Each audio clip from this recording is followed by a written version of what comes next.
पहला सवाल, क्या आप जानते हैं शैम्पू सबसे पहले किस मुल्क ने बनाया था?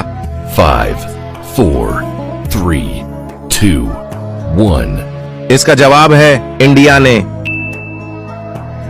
नंबर 2 है, कौन सा फल खाने से पेशाब की जलन कम हो जाती है?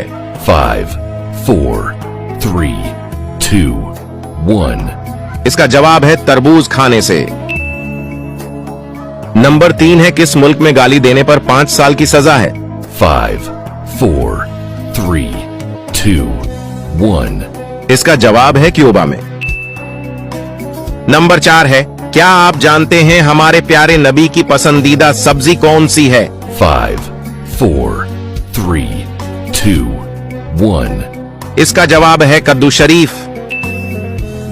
एक मुसलमान और यहूदी के दरमियान किस चीज का फर्क है? इसका जवाब कमेंट में दें, देखते हैं आप दुरुस्त जवाब दे पाते हैं या नहीं। वीडियो को सवाब